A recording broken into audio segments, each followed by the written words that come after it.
Hello and welcome to C&I. I am Shams Tahir Khan. From the Red Books of Crime Records, C&I brings to you those infamous cases which once rocked the country and shocked the people. Our focus is to find out about the investigations, trials, and the judgments of the courts on such notorious cases. It was Mughal Azam's Anarkali who was entombed alive in the walls, but the Anarkali of our case this week was buried alive in a casket. Granddaughter of the Diwan of Mysore royal family, she inherited properties worth millions. Apart from being affluent and aristocratic, she was also extremely beautiful.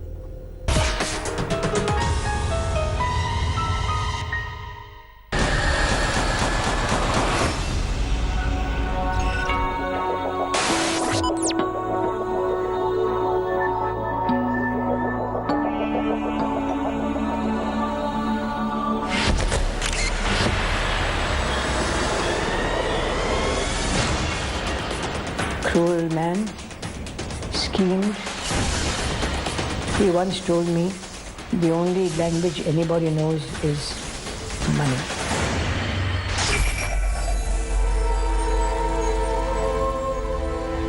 Partying and dancing in the discos and having, apparently the maid says, have parties on her grave. He's an animal, he's not a man.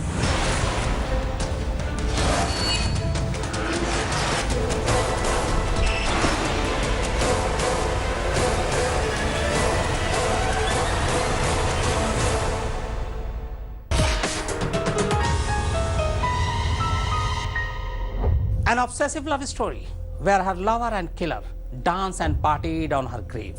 No wonder that in police records the case is named as Dance on the Graveyard.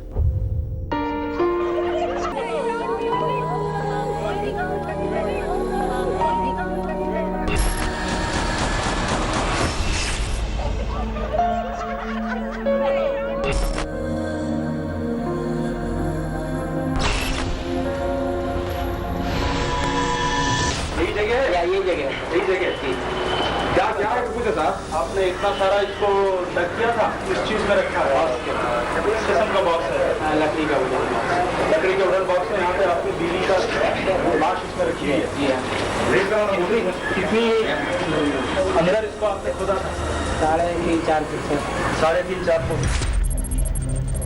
April 1991, Bangalore. Shakire Namazi Khalili, a beautiful granddaughter of the Diwan of Mysore. She was married to Akbar Mirza Khalili, a retired Foreign Services officer who was also once India's High Commissioner to Australia. In May 1991, Shakire suddenly went missing. Her daughter, Saba Khalili, searched for her mother at all the likely places. She also made a lot of phone calls to trace her, but all in vain. June 1992, Ashok Nagar Police Station, Bangalore. Saba Khalili filed a missing persons report at the Ashok Nagar Police Station in Bangalore 9 months after her mother, Shakire Khalili, went missing. May 1994, Bangalore. 3 years after her disappearance, Shakire Khalili was finally located. In fact, Shakire was found inside her home complex, in the courtyard, but inside a casket, in her skeletal remains.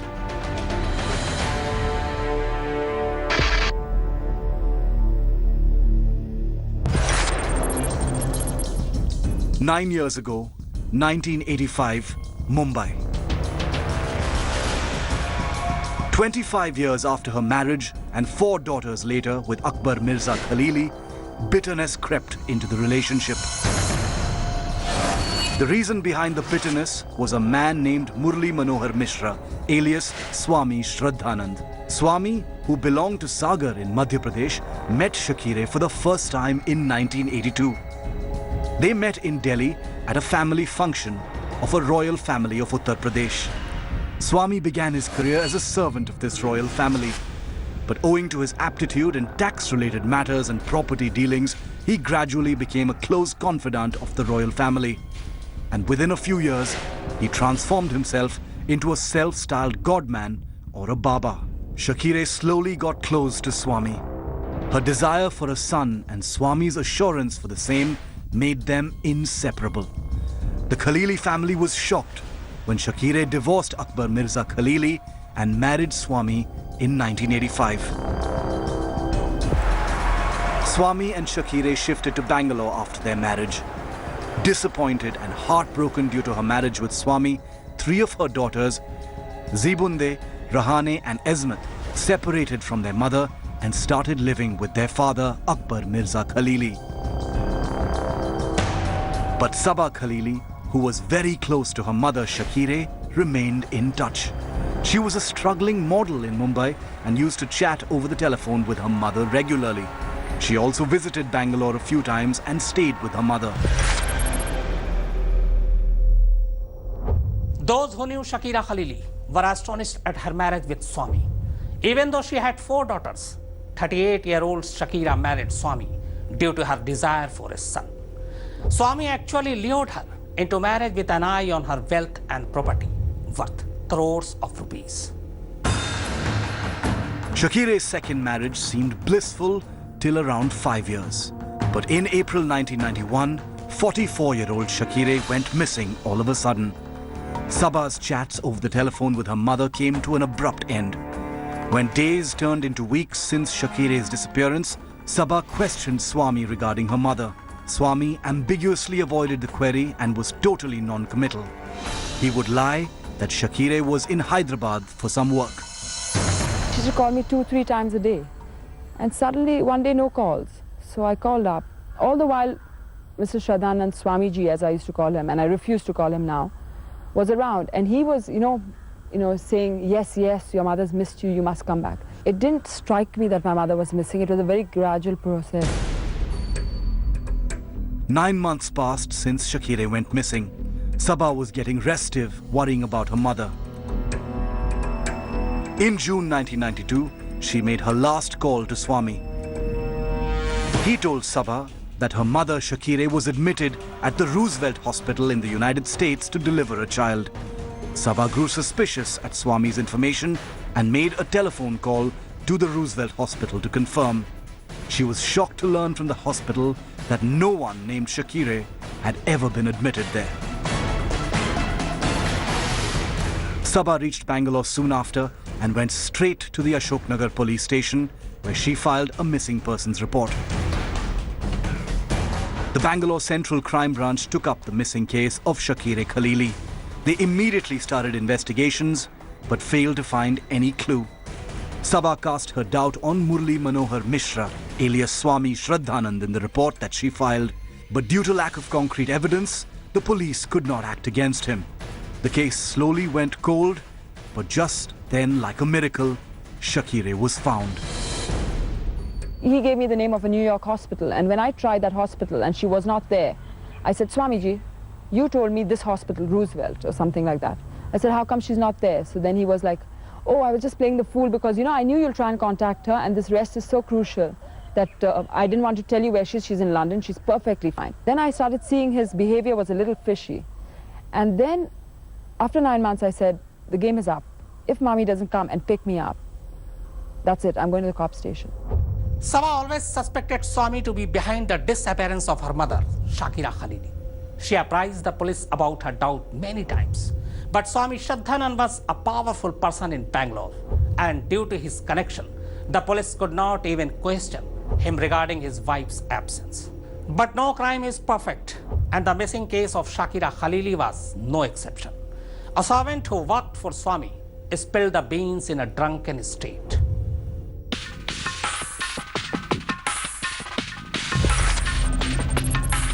April 1994, Bangalore told the constable that it was he who arranged the casket for the Swami, which was used to bury Shakire. This drunken stupor finally cracked the case. The constable knew about the Shakire missing case and took the drunk man into custody immediately. He then contacted his senior officers. से box लेके आने के लिए बोला था स्वामी जी ने। मैं 4 आदमी को पकड़ के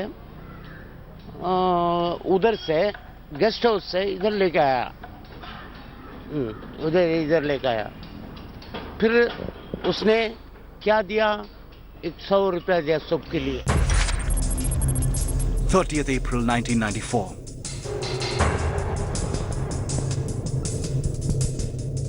With the help of the servant who was by now arrested, the police reached the carpenter's shop which made the human-sized casket. The carpenter told the police that he made the casket on Swami Shraddhanand's order 3 years back, and that Swami wanted the human-sized box to store big antique statues. This information was enough for the police. Dots were fast connecting regarding Shakire's disappearance. Swami Shraddhanand was arrested without any further delay. The police subjected Swami to intense questioning and he finally broke down. He led the police into the courtyard of his house and marked the exact location where he buried Shakire Khalili 3 years before. Swami had got a rectangular pit several feet deep dug in the courtyard by casual labor on the pretext of building a tank. The police started digging and the exercise was videographed. The casket was finally found and brought out of the pit. Inside was the skeleton of Shakire Khalili.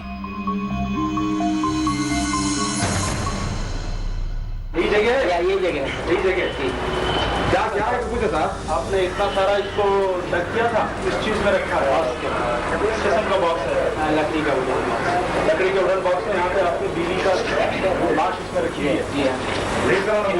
कितनी अंदर इसको आपने खुदा? 3.5-4 foot से।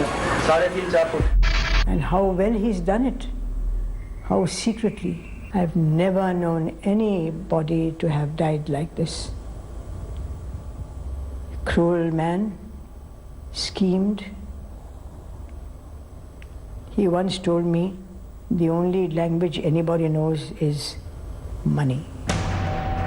Now the police wanted to hear the whole story behind the disappearance and eventual murder of Shakire Khalili. Swami Shraddhanand started sharing one of the most sensational murders in India.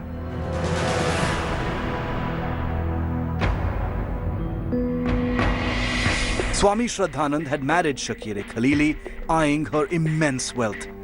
Shakire realized this soon after her marriage with Swami. To save her properties from his clutches, she started giving them away to her 4 daughters.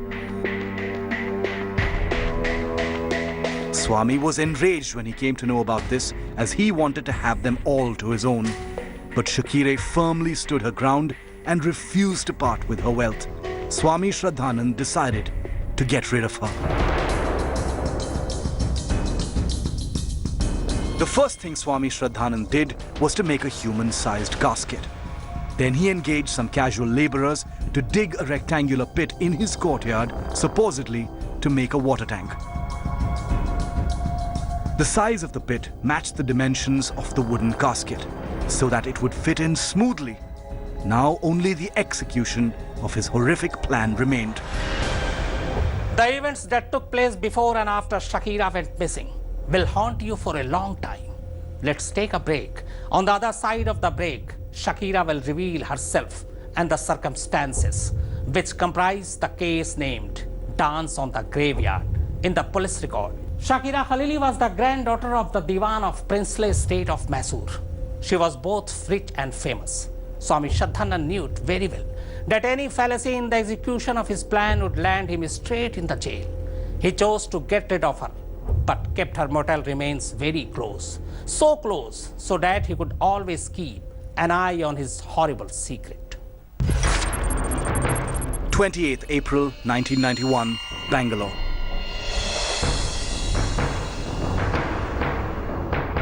Swami Shraddhanand chose this date to be the last day of Shakire Khalili's life.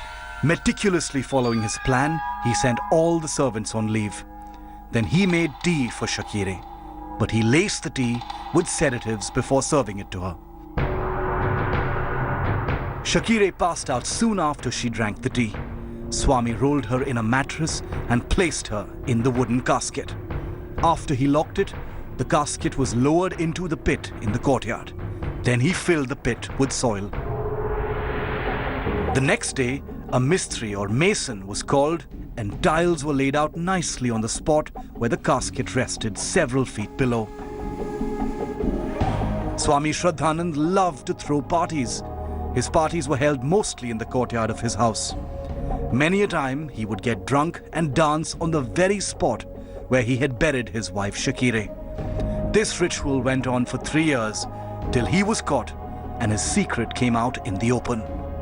Partying and dancing in the discos and having, apparently the maid says, parties on her grave. He's an animal, he's not a man. When the casket went through forensic examinations, it was noticed that the inner walls of the casket had a lot of scratch marks. Experts opined that Shakire regained consciousness after she was locked inside that casket. She was slowly suffocating inside the casket, buried several feet below. Till she breathed her last, she made ample efforts to open the casket, but it was locked and buried deep. Her efforts went in vain, and she finally passed away. Shakire's family identified her body after seeing the rings and bangles that were recovered from the casket. But a DNA test was also done, which proved beyond any doubt that it was indeed Shakire Khalili whose mortal remains were found in the casket. I said, okay, the game is up, come out. He said, nothing doing, there is no game up. I just don't know anything about it. She disappeared. Then there was a confrontation. A second confrontation, then he broke down. Swami Shraddhanand was arrested on the 30th of April 1994. The trial went on for 11 years. 155 witnesses were examined. The Bangalore Sessions Court sentenced Swami Shraddhanand to death on the 21st of May 2005. The Karnataka High Court upheld the death sentence on the 12th of September 2005. The Supreme Court of India commuted that death sentence to life imprisonment on the 22nd of July 2008. Swami Shraddhanand is serving his life imprisonment in the Belgaum jail in Karnataka. He was 54 years old when he was arrested in 1994. He is now 76 years old. In the crime records of Shakira Khalili's murder, the case has been named as Dance on the Graveyard. A husband who danced on his wife's grave for 3 years. It still sends shiver down your spine when you visualize the parties, music and dance of Swami Shraddhanand on Shakira's grave. CNI will be back next week on the same channel at the same time with another crime story which once took the country by storm. Till then, goodbye and keep watching India Today.